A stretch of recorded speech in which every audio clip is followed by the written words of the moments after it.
हम लोग श्रीमद् भगवद गीता के 9वें अध्याय के 28वें श्लोक को देख रहे हैं। दूसरा दिन है इसके ऊपर।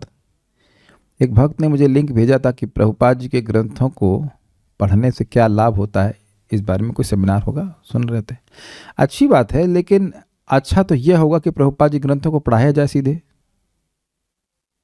Is it not?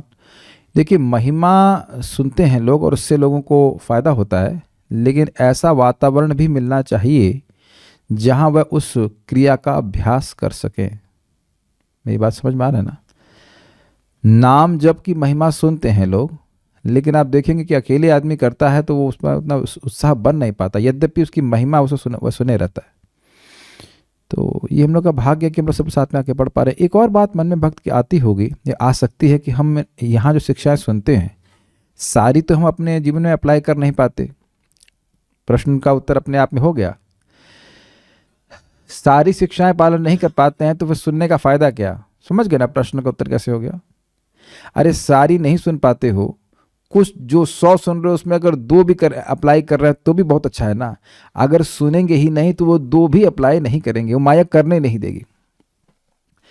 आज मैं सुबह उठ के जा रहा था मंगल आरती के लिए। एक दिन जा रहे तो थोड़ा घोषणा करते थे कि पहुंच गए, लेकिन कहने का मतलब जा रहे थे तो मैं बहुत स्ट्रांगली सोच रहा था कि माया ने पकड़ कैसे बना रखी है,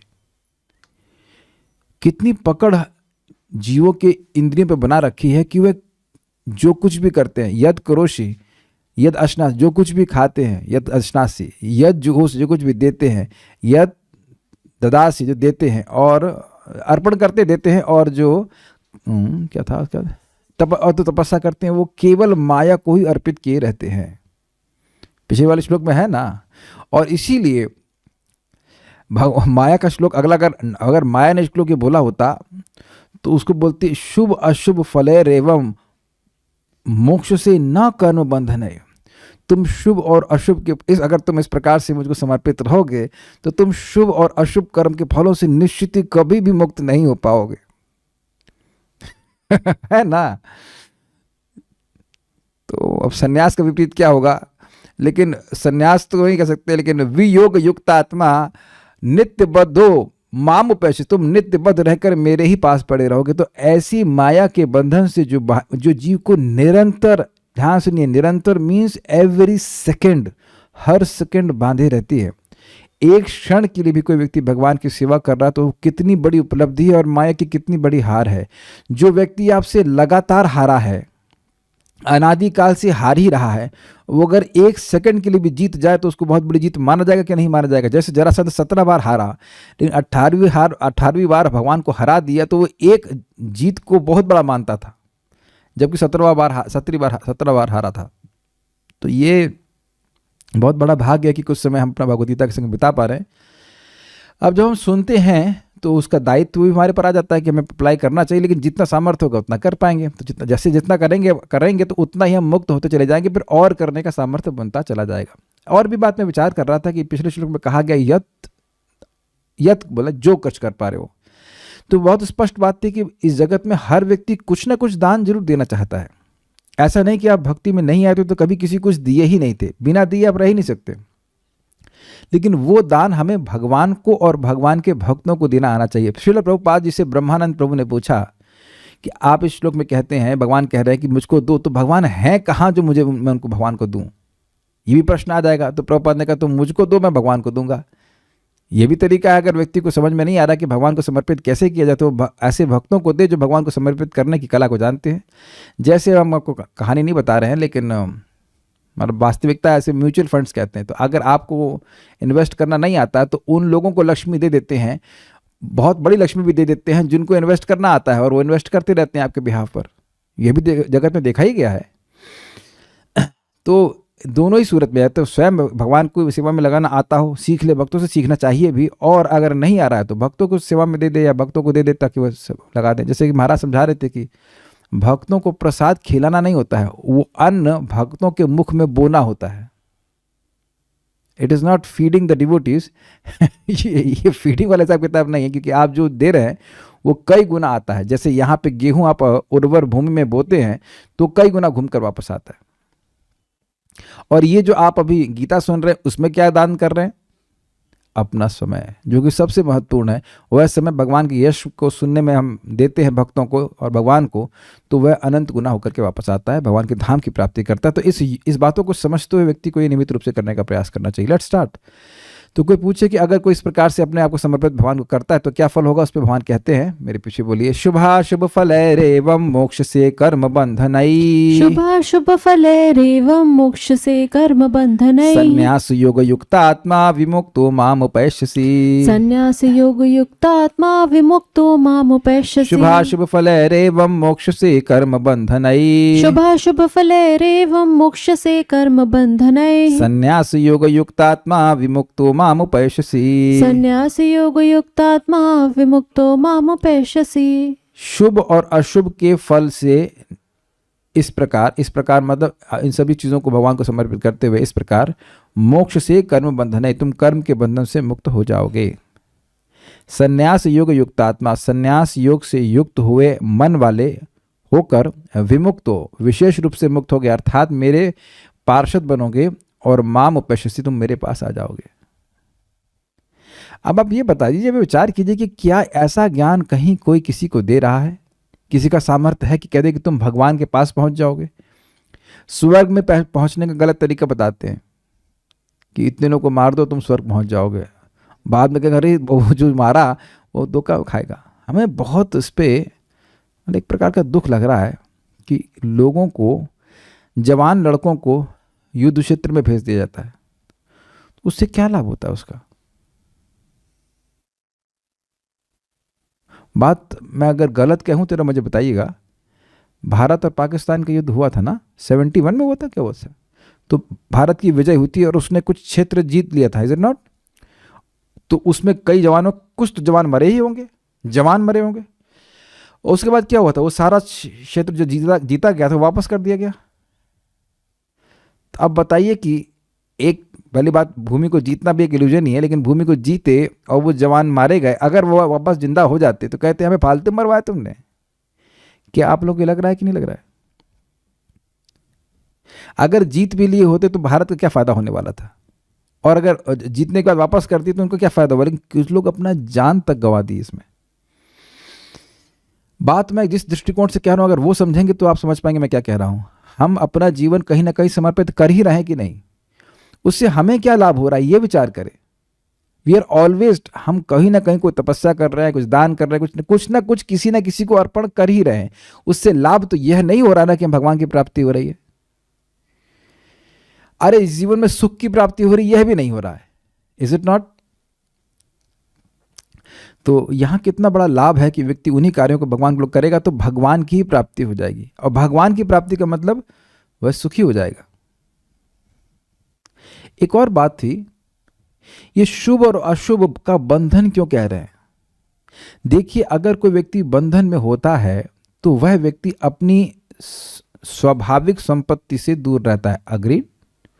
भाई यहां व्यक्ति कितना भी धनी हो, अब वो जेल में डाल दिया जाए, चाहे उसको ब्रेड पकौड़ा खिला रहे हैं, मतलब अच्छी वस्तु कुछ खिला रहे हैं, इनके ब्रेड पकौड़ा इज गुड, और अगर कोई सूखी रोटी खिला रहा है, दोनों ही परिस्थिति में वह अपने घर की सुविधा से दूर है। तो हम लोग सोच रहे हैं कि हम धनी हो जाएंगे, ये हो जाएंगे, या किसी और भौतिक सुविधा से सुखी हो जाएंगे, लेकिन देखिए हमारा स्वरूप क्या है? क्या है स्वरूप हमारा? भगवान के दास तो है ही, लेकिन स्वरूपता आत्मा किस प्रकार की? यस, सत, चिद और आनंद। What a misery it is. देवता होना भी बहुत बड़ा दुख है, क्योंकि न तो देवता का शरीर शाश्वत है, न वह ज्ञानमय है और न आनंदमय है। अगर वह ज्ञानमय होता तो ब्रह्मा जी को तपस्या क्यों करनी पड़ती? ज्ञानमय मतलब स्वतः सिद्ध ज्ञान। हम लोग तो ये समझ ही नहीं पा रहे हैं, मैं भी समझ नहीं पा रहा हूं कि इस सच्चिदानंद का मतलब क्या होता है। तो वो संपत्ति तो हमारे से छूटी हुई ना। तो यहां पे लिखा हुआ देखिए, विमुक्तो, ये प्रकार का बंधन, देह जो हम मिला हुआ है, जो हमारे सच्चिदानंद प्रकृति को ढका हुआ है, उससे मुक्त होकर हम भगवान के प्रेम से भरे पार्षद बनकर भगवान के पास चले जाएंगे।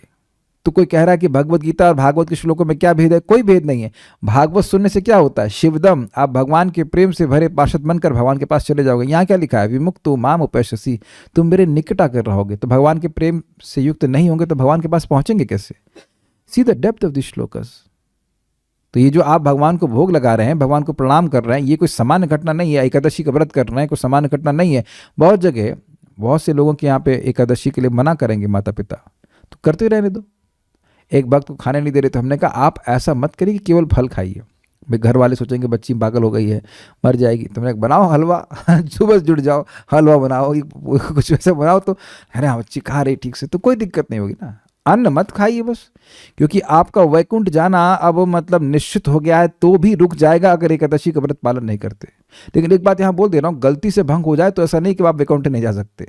मान लो कभी कुछ गलती हो जाए तो ठीक है, अगली बार सुधार लीजिएगा, भगवान को यहाँ पे यमराज नहीं है।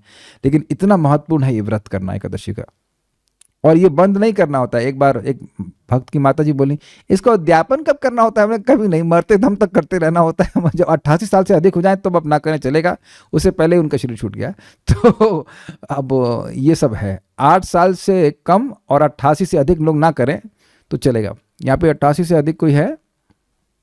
8 से कम, हाँ, तो सबको करना है अगर वैकुंठ जाने की प्राप्ति करना चाहते हैं तो। बस अन्न नहीं खाना होता है। तो इस प्रकार से करके कितना बड़ा लाभ हो जाएगा, और यहाँ भी जीवन में शांति प्राप्त होगी। तब हम प्रभुपाद जी के तात्पर्य को देखते हैं कि कैसे करना होता है। तात्पर्य, गुरु के निर्देशन में कृष्ण भावनामृत में रहकर कर्म करने को युक्त कहते हैं। इसका मतलब क्या है? गुरु का मार्गदर्शन क्या है? गुरु हमें संबंध ज्ञान देते हैं, हमें समझाते हैं कि हम लोग कौन है। हम लोग हैं भगवान के नित्य अंश। तो व्यक्ति स्वीकार करे कि वह किसी भी अवस्था में है, वह कृष्ण का नित्य अंश है, और उसका एकमात्र कर्तव्य कृष्ण की सेवा करना। इस भावना में स्थित होकर के वह सुबह से शाम तक भगवान के लिए कार्य कर सकता है। पारिभाषिक शब्द युक्त वैराग्य है। श्रील रूप गोस्वामी ने इसकी व्याख्या इस प्रकार की है। भक्ति रसामृत सिंधु, ये श्लोक मेरे पीछे बोलिए। अनासक्तस्य विषयान् यथाहारमुपयुञ्जतः। अनासक्तस्य विषयान् यथाहारमुपयुञ्जतः। निर्बन्धः कृष्ण संबंधे युक्तं वैराग्यमुच्यते। निर्बन्धः कृष्ण संबंधे युक्तं वैराग्यमुच्यते। अनासक्त विषयान् यथाहारम् उपयुञ्जतः। अनासक्तस्य विषयान् यथार्हम् उपयुञ्जतः। उपयुञ्जतः, ठीक है। अनासक्तस्य विषयान् यथाहारम् उपयुञ्जतः। अनासक्तस्य विषयान् यथाहर उपयुञ्जतः। निर्बन्धः कृष्ण संबंधे युक्तं वैराग्यमुच्यते। निर्बन्धः कृष्ण संबंधे युक्तं वैराग्यमुच्यते। अनासक्तस्य विषयान्, विषयों से अनासक्त रहते हुए, तो ये हो गया वैराग्य, ठीक। यथा अर्हम उपयुञ्जतः, यथा और अर्ह का मतलब योग्य, तो ऐसे सोचिए, ऐसा सुनिए, यथा योग्य उपयुञ्जतः, यथा योग्य उसका उपयोग करे। विषयों से अनासक्त रहते हुए यथा योग्य, जितना आवश्यकता हो उसका वह उपयोग करे। निर्बंध कृष्ण संबंधे, निर्बंध का मतलब होता है हठ, आग्रह। उसका आग्रह क्या होना चाहिए? कृष्ण के संबंध में उसका उपयोग होना चाहिए। समझने का प्रयास कीजिए। उसका निर्बंध, उसका आग्रह उस व्यक्ति का ये है कि वह हर वस्तु को कृष्ण की सेवा में उपयोग करेगा, जितना उस वस्तु की आवश्यकता है। समझ आ रहा है? अनासक्त विषयान, अनासक्तस्य विषयान, उस विषय में, उस विषय वस्तु में वह आसक्त नहीं है, उसकी अब अपने भोग के लिए उसका उपयोग करे, लेकिन उसका जितना आवश्यक उपयोग है वह जरूर करेगा। उसका जितना आवश्यक उपयोग होगा वह जरूर करेगा, लेकिन किस लिए करेगा? निर्बंध कृष्ण संबंधी। निर्बंध का मतलब होता है कि यह तो करना ही है, ये तो करना ही है। तो यह निर्बंध किस संबंध में है? कृष्ण के संबंध में है। तो इसको युक्तम वैराग्य उच्यते, इसको युक्त वैराग्य कहते हैं, ठीक है। श्रील रूप गोस्वामी कहते हैं कि जब तक हम इस जगत में हैं तब तक हमें कर्म करना पड़ता है, हम कर्म करना बंद नहीं कर सकते। ऐसा नहीं कि हम भोजन नहीं करेंगे, नहाएंगे नहीं, तो फिर शरीर भी नहीं रह पाएगा। अतः यदि कर्म करके उसके फल कृष्ण को अर्पित कर दिए जाएं तो यह युक्त वैराग्य कहलाता है। वस्तुतः संन्यास में, एक बार इसको पहले हम यहाँ समझा देंगे। क्या ये बात सबको समझ में आई? मैं एग्जाम्पल दे रहा हूँ। जैसे हमारे सामने यहाँ पे लाइट है, कैमरा है, माइक इत्यादि हैं, आप समझ रहे इस बात को। हम लोग भी यूट्यूब को यूज़ कर रहे हैं या माइक को यूज़ कर रहे हैं। तो इन सारी चीज़ों का उपयोग हमें भगवान की सेवा में करने की दक्षता को प्राप्त करना चाहिए। We should become expert in using everything in Krishna service. Prabhupada ji कहते थे कि हम लोग तो मिसाइल को भी यूज़ कर सकते हैं। हमें नहीं पता प्रभुपाद मिसाइल कैसे यूज़ करेंगे। वी हैव नो आइडिया कि मिसाइल को कैसे इस्तेमाल करेंगे। आचार्य ऐसा कर सकते हैं क्योंकि हर वस्तु का संबंध भगवान से है। हमें अगर नहीं दिख रहा है किसी वस्तु का संबंध भगवान से तो हम उसको नहीं स्वीकार करेंगे। Is that okay? है हर वस्तु का संबंध भगवान से, मुझे अपने स्तर पे अगर नहीं दिख रहा है तो फिर हमसे दूर रहेंगे। अगर किसी वस्तु का संबंध भगवान से दिख रहा है तो उसे भगवान की सेवा में नियोजित करेंगे। देखिए, थोड़ा ओपनली बोल रहे हैं, इस जगत में लोग शादी करते हैं तो अपनी पत्नी को अपनी भोग की सामग्री के रूप में देखते हैं, लेकिन वही पत्नी आपके घर में हेड पुजारी बन जाती है अगर आप भगवान की सेवा करते हैं। महाराज बड़ा सुंदर कह रहे थे, इस पे कह रहे थे कि भाई देखो, ये पत्नी ही, आप उत्सव भूल जाएं लेकिन पत्नी उत्सव नहीं भूलती है। अगर वो डिवोटी रहते हैं तो वो सेवा करते हैं, वो हेड पुजारी, आज ये भगवान को देना, आज ये भगवान को देना है। इसी प्रकार से धन को व्यक्ति अपने भोग की सामग्री के रूप में देखता है। ये देखता है घर है, हर वस्तु को व्यक्ति निर्बंध भोग संबंध है कि नहीं, उन लोगों का, हम सबका जगत में निर्बंध रहता है कि ये वस्तु मेरे भोग के लिए है, आई विल एंजॉय दिस। लेकिन जब वह व्यक्ति उन वस्तुओं को भगवान की सेवा में नियोजित कर दे कि पत्नी को बोले भाई तुम भगवान की भक्ति करो, तो अब वह तो युक्त वैराग्य हो गया कि नहीं। अब एक प्रश्न है कि बच्चों को कैसे हम भगवान के सेवा के रूप में देखें, तो भाई ये तो बिल्कुल स्पष्ट है। अब श्लोक देख सकते हैं, 5वां स्कंद 5वां अध्याय, गुरु न सस्यात् जननी न सत्स्यात् इत्यादि का श्लोक है कि गुरु नहीं होना चाहिए, जननी नहीं होना चाहिए अगर व्यक्ति अपने बच्चों को मोक्ष प्रदान नहीं कर सके। तो मोक्ष हम क्या अपने हमारी जेब में रखा है जो हम दे देंगे? वेल हाँ, यस। कैसे? आप जिस किसी को भी हरे कृष्ण मंत्र देंगे तो वह मुक्त होगा ही। ये समझ लें कि जो व्यक्ति भगवान का नाम बोल दिया तो वह मुक्त होगा ही। तो बच्चों को भी भगवान समझें कि ये भी भगवान के अंश हैं, ये आत्माएं मेरे घर में आई हैं, ये हमारे निमित्त हमको बना करके भगवान को जन्म दिया है। तो उन्हें भगवान के बारे में बताएं, भगवान का प्रसाद खिलाएं, भगवान की भक्ति करने का मौका दें। तो ऐसा अगर है तो प्रभुपाद जी का ही तात्पर्य है, भागवत में लिखा हुआ है कि अगर ऐसा है तो व्यक्ति कितने सारे जितने चाहे उतने सारे बच्चे पैदा कर सकता है, और लोगों ने किए भी हैं अगर उनको कृष्ण भावना भावित बना सके तो। जैसे आप पूरे विश्व में शिष्य स्वीकार कर सकते हैं, पूरे विश्व को भी शिष्य स्वीकार कर सकते हैं अगर सभी को केवल यही उद्देश्य है कि सभी लोगों को कृष्ण भावना का उपदेश दें। भगवान ऋषभदेव के भी तो 100 पुत्र थे और 100 के 100 सब भगवान के शुद्ध भक्त बन गए। तो ऐसी इस प्रकार से ही बच्चों को देखना चाहिए। नहीं तो लोग आप देखिए कैसे देखते हैं, जिन कार्यों को वह खुद नहीं कर पाए, मान लो IAS नहीं बन पाए या व्हाटएवर इंजीनियर नहीं बन पाए या कोई डॉक्टर विशेष नहीं बन पाए, तो वह उन कार्यों को अपने बच्चों से करवाना चाहते हैं। Is it okay? इसे कहते हैं मिथ्याहंकार। जिस सो कॉल्ड सफलता को वह खुद नहीं प्राप्त कर पाए अपने बच्चों से करना चाहते हैं। हम गलत तो नहीं कह रहे हैं, तो दिख ही रहा होगा आप लोगों को। यस। या कहते हैं हमने तुमको जन्म दिया है, तुम हम भक्ति कैसे कर रहे हो? अच्छा तुमको आंख भी आप ही दी है, आप आंख डिज़ाइन कर रहे थे तो ये वाली क्यों चाइनीज जैसी आंख क्यों डिज़ाइन करी आपने? कमल लाइन क्यों नहीं दे दिया? तो माता पिता तो डिज़ाइन नहीं कर रहे हैं, डिज़ाइन तो कोई डिज़ाइनर अंदर बैठा कर रहा है, भगवान कर रहे हैं, है ना। लोगों को कंट्रोल करने की भावना आप छोड़ दें, बहुत अच्छा रहेगा, क्योंकि इस चीज़ में हम स्वयं ही परेशान हो जाते हैं। लोगों को ज्ञान दिया जाना चाहिए, उसके बाद वो जितना स्वीकार करें वो करें, लेकिन भगवान के बारे में बात बतानी चाहिए। श्लोक है 5:5-18, गुरुर्न सस्यात् स्वजनो न सस्यात् पिता न सस्यात् जननी न सास्यात् दैवम न तस्यान् न पतिश्च सस्यात् न मोचयेद्यत् समुपेत मृत्यु। गुरु नहीं होना चाहिए, स्वजन नहीं होना चाहिए, पिता नहीं होना चाहिए, जननी नहीं होना चाहिए। ये सब भगवान ने लाइसेंस के लिए बना रखा कि लाइसेंस चाहिए पिता माता बनने का, तो ये सब है। दैवम तत्स्यात्, उस व्यक्ति का देवता भी नहीं होना चाहिए और पति नहीं होना चाहिए अगर उनका सम्यक रूप से मृत्यु से वो मोचन नहीं कर सकता। सबसे बड़ी कठिनाई यही है। ये है 5:5-18, आप बाद में इसको पढ़ सकते हैं भागवत। तो हम खाली ये कह रहे थे कि और ये प्रक्रिया बहुत सिंपल है, भगवान का प्रसाद खिलाइए, भगवान का नाम जप कराइए। ये प्रैक्टिकल देखा गया है कि जब श्रेष्ठ व्यक्ति जैसा करता है तो वैसे ही फॉलोअर भी करता है। हम जा रहे हैं तो कोई और व्यक्ति भी मंगल आरती जा रहा है, मैं नहीं जाता हूँ तो कुछ और लोग नहीं जाते और कुछ और लोग नहीं, यही की बात कर रहे हैं। जब हम नहीं जाएंगे तो नहीं, जब बहुत महत्वपूर्ण है घर में बैठ के जब करेंगे, जब हम जा रहे थे मैं भी चलती मैं भी जाती हूँ। ऐसे ये मैंने देखा प्रैक्टिकल, आप खुद कुछ करिए तो बड़ी आसानी से व्यक्ति उसको ग्रहण कर लेता है ना। ये नेचुरल, जैसे इन्हीं की बात नहीं, तो भगवत गीता का सिद्धांत है। जब खुद ही हम नहीं उठेंगे, जब करेंगे, तो बच्चे कैसे करेंगे? जिन्होंने प्रश्न किया वो तो अच्छे से भक्ति कर रहे हैं, लेकिन हम ये बात बता रहे हैं आपको।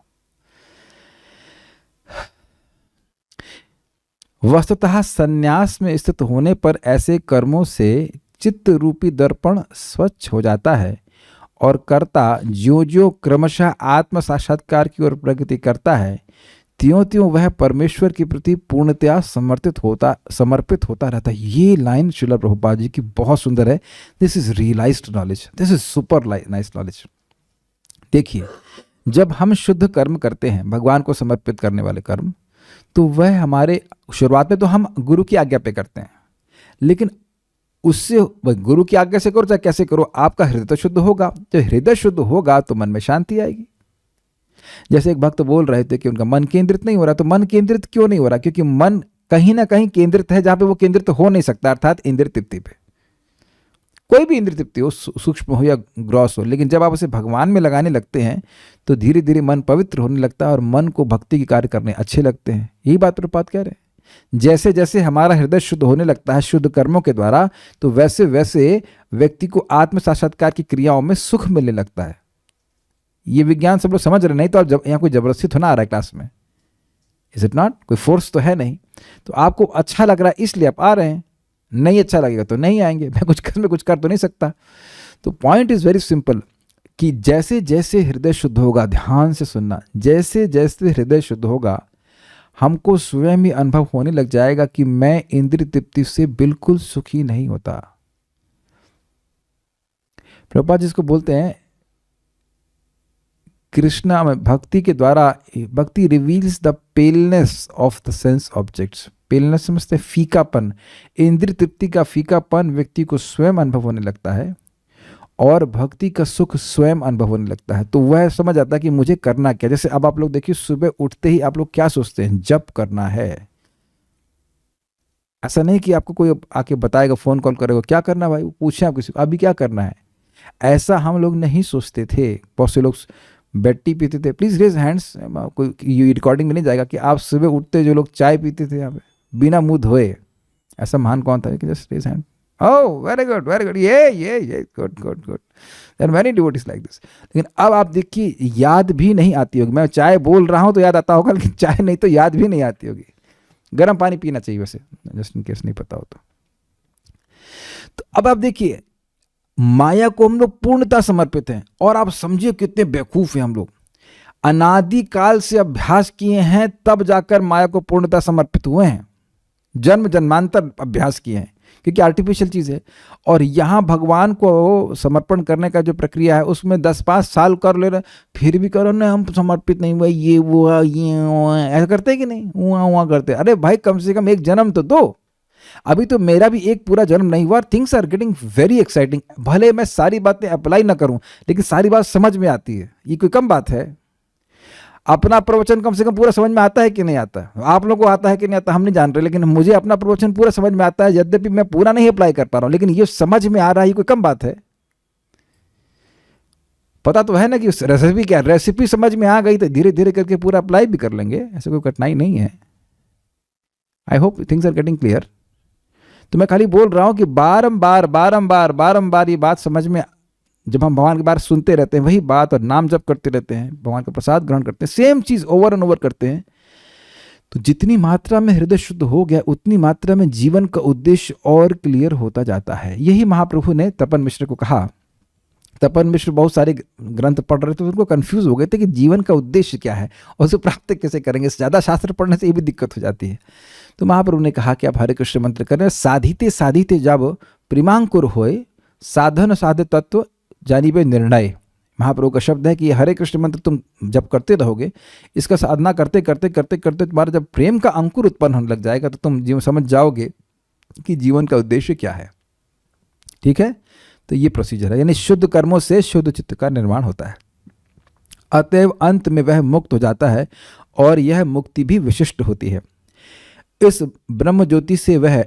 मुक्ति से वह ब्रह्म ज्योति में तदाकार नहीं होता, अपितु भगवत धाम में प्रवेश करता है। यहाँ स्पष्ट उल्लेख है, माम उपैश्यसि, वह मेरे पास आता है, अर्थात मेरे धाम वापस आता है।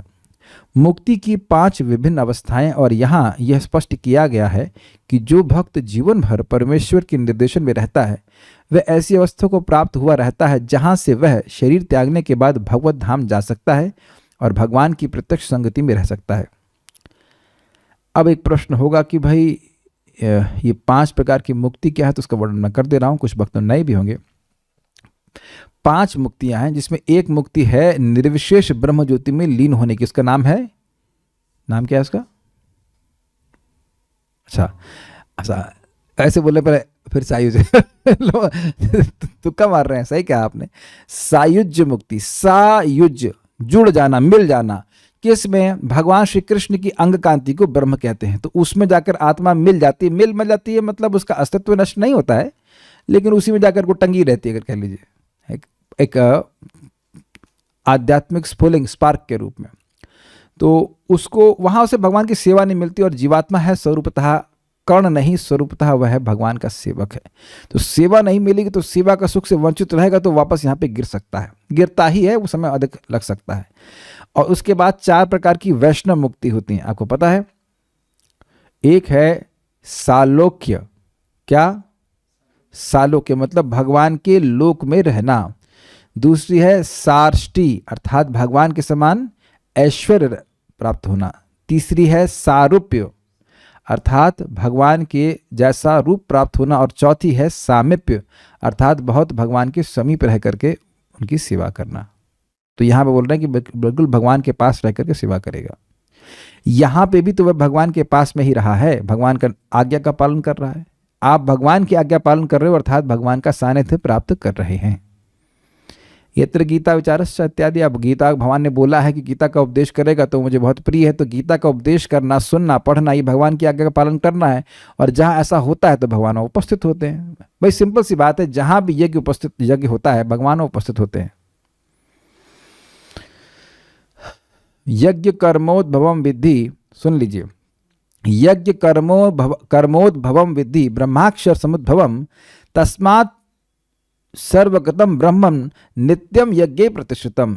यज्ञ कर्मोद्भवम विद्धि, ये समझो कि यज्ञ जो है वह कर्मों से उत्पन्न होता है। तो कर्म कहाँ से होते हैं? तो कहते हैं कर्म ब्रह्माक्षर, कर्म नहीं, एक मिनट चाहिए। यज्ञ कर्मो समुद्भवम कर्म ब्रह्माक्षरम विद्धि ब्रह्माक्षर अरे क्या श्लोक बोला था, कहाँ चला गया श्लोक? देखिए हम लोग, यज्ञ कर्मोद्भवम विद्धि ब्रह्माक्षर समुद्भवम, ठीक है। यज्ञ कर्मोद्भवम विद्धि, यज्ञ कर्मों से उत्पन्न होते हैं। ब्रह्माक्षर समुद्भवम, और ब्रह्म अर्थात वेद,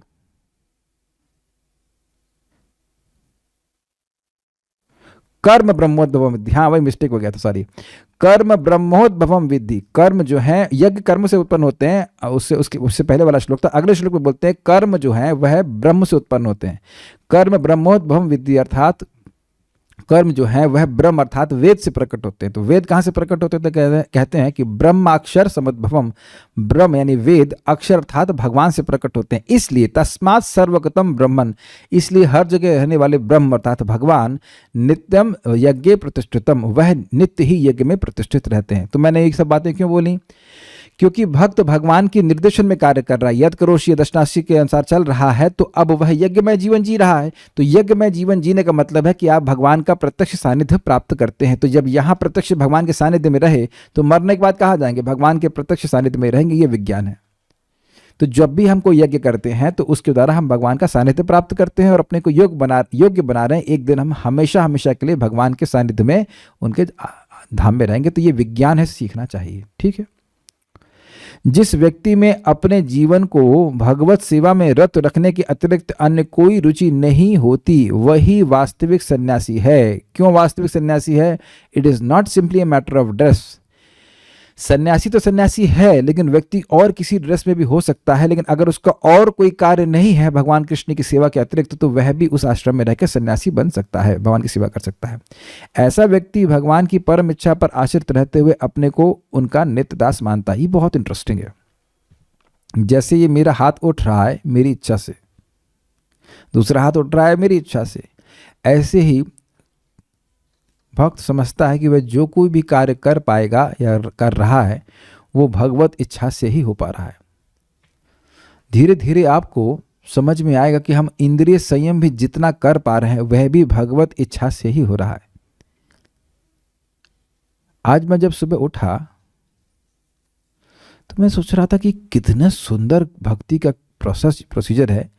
हम लोगों को पता ही नहीं चलता कि सुबह उठने की सुंदर आदत कैसे डेवलप होने लग गई।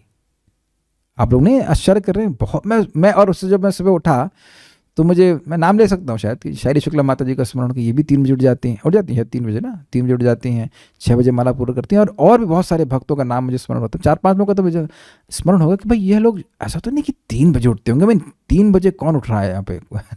नॉर्मली कोई जगत पे 3 बजे उठता हुआ तो दिखता नहीं है, और सब लोग उठ रहे हैं और रेगुलरली उठ रहे हैं सब। हमें शाहब आचार्य जी प्रभु का नाम याद आया, हमने कहा देखो 3 बजे उठ के माला पूरा कर देते हैं 5 बजे तक। क्या ये भक्ति का प्रभाव नहीं है? तो स्पष्टता दिख रहा है कि भक्ति का ही प्रभाव है। हाँ, ब्रजभूषण प्रभु ठीक है, समझ गए, आप 2:30 बजे उठते हैं, ठीक है 2:30 बजे उठते हैं, लेकिन आप जब में सोते हैं। ठीक है, कोई नहीं, ऐसा ओके, मजाक कर रहा हूँ। तो हम खाली बोल रहे हैं कि क्या ये भक्ति का प्रभाव नहीं है? क्या ये प्रत्यक्ष प्रभाव नहीं दिख रहा कि व्यक्ति पवित्र होता जा रहा है?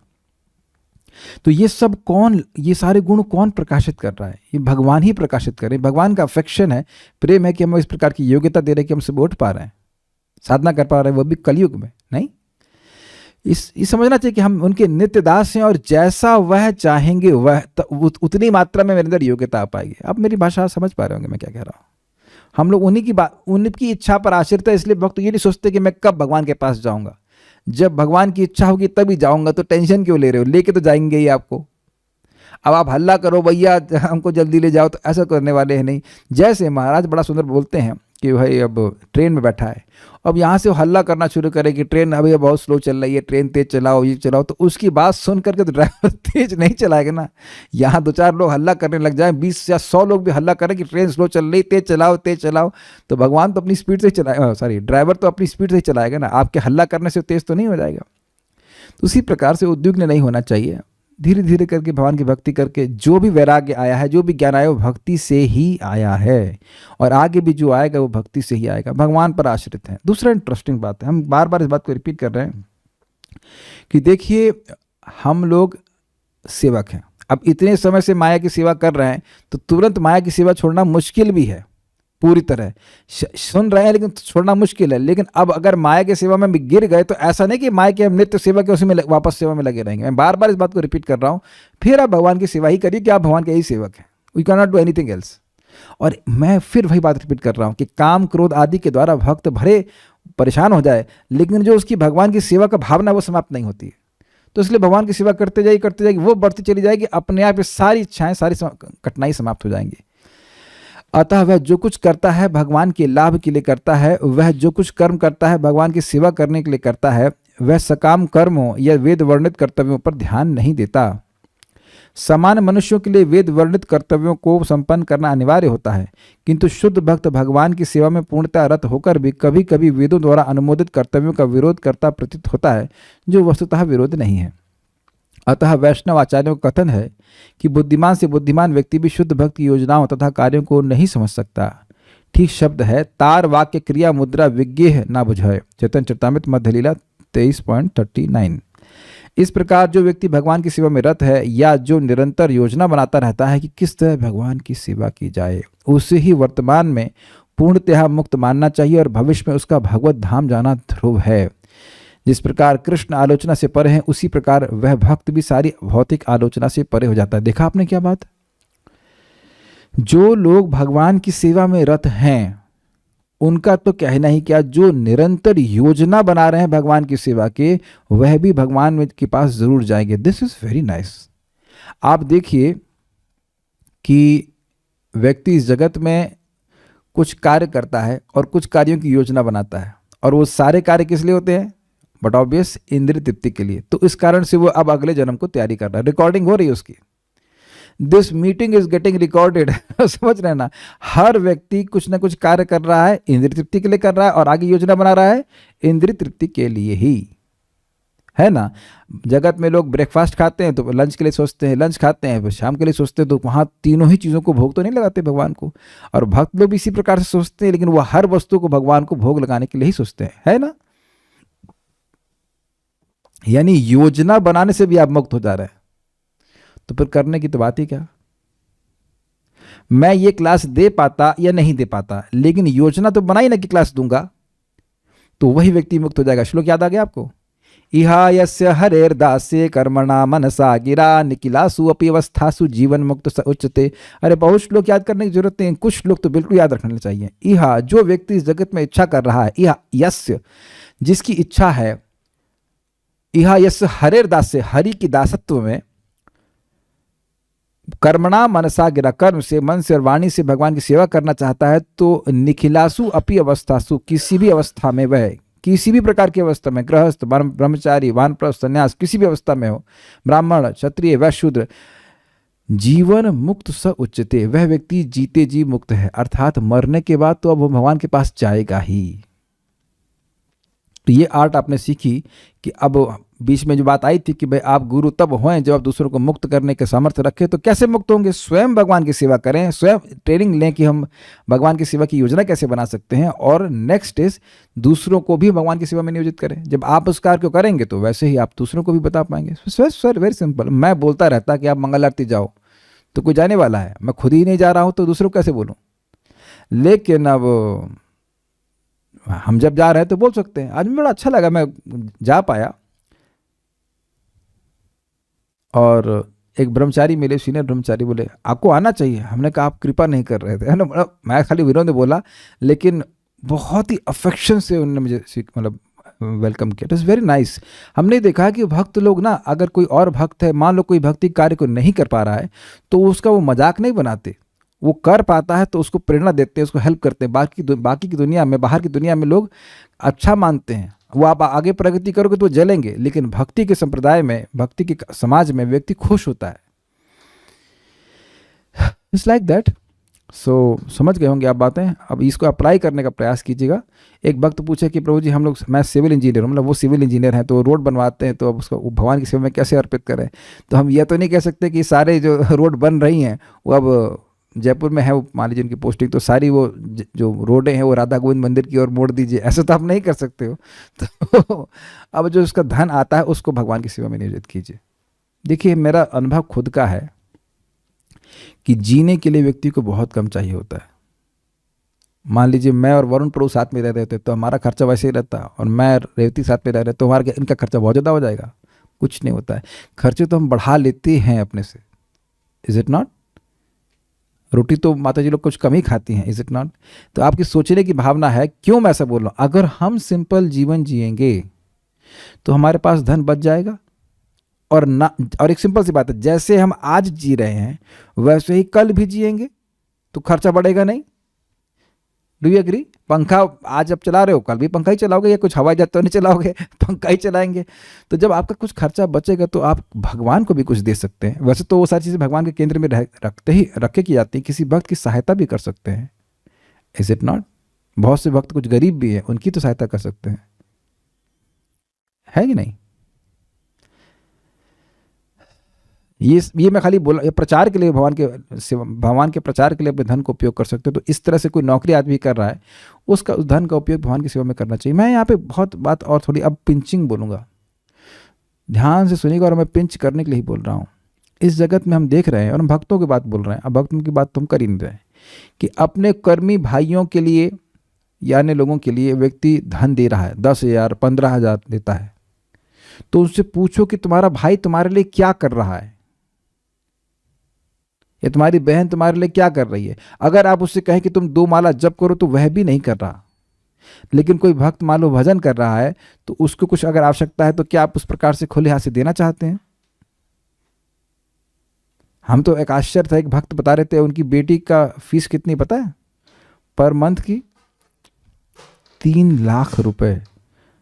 अच्छा वो प्रो जी MBA कर रहे हो? नहीं, 9th में है। मेरी तो आंखें गोल हो गई, हमने कहा 9th की बच्ची का फीस 3 लाख रुपया।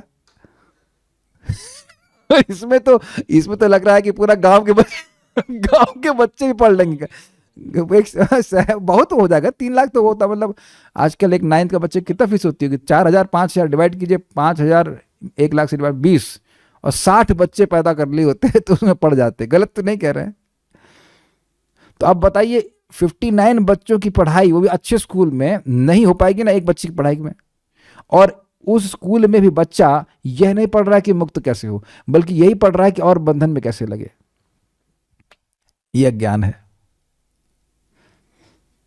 तो हाँ, अच्छा, एक प्रश्न है कि भक्तों का आचरण कभी कर्तव्यों के विरुद्ध कैसे चला जाता है? तो विरोध करता है, इसका क्या एग्जाम्पल है?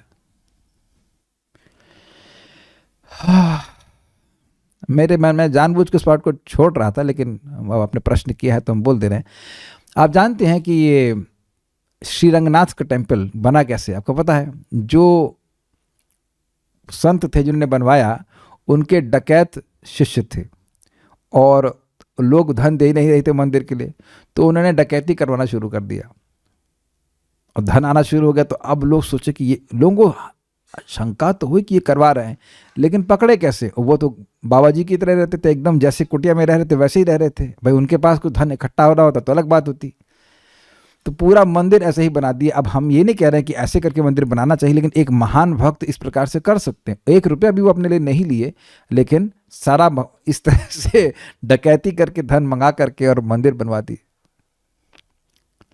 तो ये एक एग्जाम्पल हम यहाँ पे समझ में आ रहा है। और एक एग्जाम्पल और था, अब मुझे और याद नहीं आ रहा, लेकिन ऐसा हो सकता है कि जैसे आप यहाँ कह सकते हैं कि अर्जुन भी अब युद्ध कर रहे हैं अपने ही परिवार के जनों से, लेकिन भगवान की आज्ञा मान के कर रहे हैं। एक और एग्जाम्पल था, वैसे ये उल्टा एग्जाम्पल है कि युधिष्ठिर महाराज को भगवान कह ही दे कि आप झूठ बोल दीजिए, याद आ रहा है ना? अश्वत्थामा मारा गया है, आप बोल दीजिए। वो नहीं बोले तो वहाँ वो दोष माना गया है कि भगवान की बात को नहीं माने। तो मूल बात यह है कि भगवान के भक्त भगवान की बात को मानते हैं। ये सब चीज़ें हैं, और क्योंकि सारे वेद तो भगवान से आते हैं, भगवान की बात को मानना हमारे लिए जरूरी है। बस सिंपल सी बात है। अगर कहीं विरोध होता हुआ दिख रहा है तो ये समझ लें कि क्या भगवान की आज्ञा है, भगवान की आज्ञा है, भगवान की बात है, तो स्वीकार कर लेना चाहिए। और कोई प्रश्न यहाँ पे तो है नहीं, सो विल स्टॉप हियर। एक इंटरेस्टिंग लिंक है।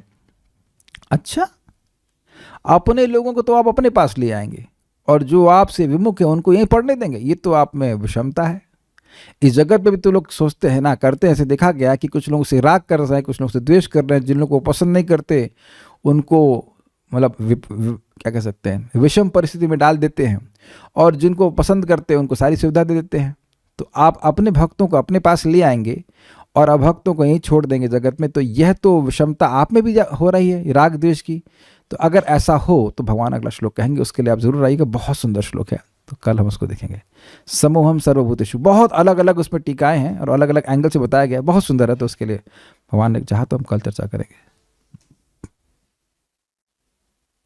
अच्छा भाई, एक प्रश्न और आ गया। युधिष्ठिर महाराज ने भगवान की बात नहीं मानी तो उनको क्या दंड मिला था? भगवान की बात की अवज्ञा करने का ये दिखाया गया वहाँ पे कि उनका रथ जो था वो 6 इंच ना 1 इंच, हमको एग्जैक्टली साइज नहीं पता, लेकिन वह हवा से ऊपर चलता था। वो इतने सत्यवादी थे। तो जब वो बात भगवान की नहीं माने तो उनका रथ अब जमीन पे टच करके चलने लगा। इतनी सी बात थी, इतनी सी बात थी, लेकिन ऐसा हुआ। So will stop. प्रश्न है क्या? प्रभुपाद जी कभी कभी कहते हैं कि व्यक्ति को 24 घंटे हरे कृष्ण मंत्र करना चाहिए, और कभी कभी कहते हैं कि महान वैष्णव जैसे हरिदास ठाकुर हैं उनको इमिटेट नहीं करना चाहिए। कैसे समझिए? 9.27 में लिखा हुआ है, फ्रॉम 9.27। देखिए हो क्या रहा है। अगर आपका ऐसा अधिकार है कि आप 24 घंटे नाम कर सकें तो 24 घंटे ही करना चाहिए। देखिए ये बहुत इंपॉर्टेंट बात है। व्यक्ति को अपने अधिकार से कम भी नहीं करना चाहिए और ज़्यादा भी नहीं करना चाहिए। अगर मान लीजिए अब आपसे 4 माला भी हो पा रही तो 4 माला कीजिए। व्यक्ति अगर मान लो 11 बजे उठने की उसकी क्षमता है सुबह, तो अब वो एकदम से 4 बजे तो नहीं उठ पाएगा, तो वो उठे, चलिए 6 बजे उठना शुरू करे या 7 बजे उठना शुरू करे, धीरे धीरे करके चेंज करे। लेकिन हम लोग जो से मान लीजिए 16 माला कर रहे हैं, अब कल से हम 2 माला करने लग जाएं तो ये हमारे अधिकार से कम की बात होगी। देखिए जैसे जो लोग सन्यासी हैं, मतलब प्रॉपरली सन्यासी हैं, तो उनका चित्त कहीं और चीज़ों में जाता ही नहीं है, तो वह क्यों उस गृहस्थी में प्रवेश करेंगे? नहीं प्रवेश करेंगे। लेकिन जिसको अब है कुछ अभिलाषा तो गृहस्थी में प्रवेश करे, वहाँ उसके नियमों के अनुसार वो कार्य करे। तो अनुकरण नहीं करना चाहिए कि भाई सामने वाला ऐसा कर रहा है तो मैं भी वैसा ही करूं, ऐसा नहीं होता है। इस इट ओके? उससे लाभ भी नहीं होता, क्योंकि अनुकरण से हम बहुत दिन कर भी नहीं पाते हैं। भक्ति सबको करनी चाहिए, लेकिन अपनी योग्यता के अनुसार करके देख के करना चाहिए। जब आपको नाम में सहज रुचि मिलने लग जाएगी, धीरे धीरे नाम हम जब कर रहे हैं, प्रयास कर रहे हैं, करते करते जब शुद्ध हो जाएंगे, जब ऐसी स्थिति आ जाएगी कि 16 क्यों, 16,000 क्यों नहीं, तो आप ये प्रश्न ही नहीं करेंगे, जब भी करते रहेंगे ये प्रश्न ही नहीं करेंगे। और प्राय लोग जब जबरदस्ती करने का प्रयास करते हैं तो फिर वह कर भी नहीं पाते। मैंने एग्जाम्पल दिया था, एक माता जी को 1 महीना पुरुषोत्तम मास में 64 माला करी, और जब बात हो रही तो मैं कितनी माला कर रही हूँ, कहते 2 माला कर रही हैं। तो इसका मतलब है अपने अधिकार के वो बियॉन्ड कर रही थी। जबरदस्ती नहीं करना चाहिए, हाँ, लेकिन अपने को किसी न किसी सेवा में नियोजित रखना चाहिए। प्रभुपाद बड़ा अच्छा बोलते हैं, एक जगह लेक्चर में कह रहे हैं कि मैं माला कर रहा हूँ, अब माला करते करते उबन होने लगी, एक ही कार्य कब तक करेंगे। ये बद्ध जीव के लिए है। मुक्त जीव को तो नित्य आनंद आएगा, तो अब वह भगवान के लिए भोजन बना सकता है। और आपने शायद यह भी देखा हो कि माला जब कर रहे हैं फिर कुछ और सेवा चेंज कर ली, फिर आप और फिर आगे जब करते हैं तो वो अच्छा लगता है। मैं प्रैक्टिकल देख रहा हूँ कि सुबह अपना मतलब मॉर्निंग प्राणायाम के लिए उठे, जब किया, भोजन वोजन पाया, फिर गीता क्लास किया, फिर उसके बाद थोड़ा रेस्ट किया, फिर उसके बाद फिर पढ़ाई किया, फिर शाम क्लास देने आया, तो यह मेरे लिए प्रैक्टिकल, मैं अपनी बोल रहा हूँ, मेरे लिए बहुत ही नेचुरल चलता है। It's natural life style for me. इससे मैं ज़्यादा माया से बच पाता हूँ। ये नहीं कह रहा हूँ कि पूरा बच गया हूँ, लेकिन ज़्यादा बच पाता हूँ, क्योंकि सहज कार्य कर रहा हूँ जो मुझे अच्छा लगता है भक्ति में। तो इसी प्रकार से हर व्यक्ति को अपने जीवन को ढालना होना चाहिए कि वह विभिन्न क्रियाओं को करे यद्यपि, लेकिन वह सब भगवान की सेवा के निमित्त होना चाहिए। धीरे धीरे करेगा व्यक्ति तो इस प्रकार से वह उसका लाइफस्टाइल ही कृष्ण भावना का हो जाएगा। और एकदम से कहो कि सब छोड़ दो, ये कर दो, वो कर दो, सब कुछ छोड़ने के बाद भी तो संभव नहीं कि हर व्यक्ति तुरंत ही नाम जप करने लग जाए केवल। तो इसलिए आवश्यक है कि अपनी योग्यता के अनुसार व्यक्ति अपने हृदय को धीरे धीरे शुद्ध करे, अपनी तरफ से पूरा प्रयास करे। शुद्ध तो हृदय धीरे धीरे होता है, और उसके बाद जैसे जैसे उसका हृदय शुद्ध हो जाएगा वह सहज रूप से वही कार्य करेगा जो उसको भक्ति की कार्य ही करना उसको अच्छा लगेगा। I think this answers your question, so will stop here now.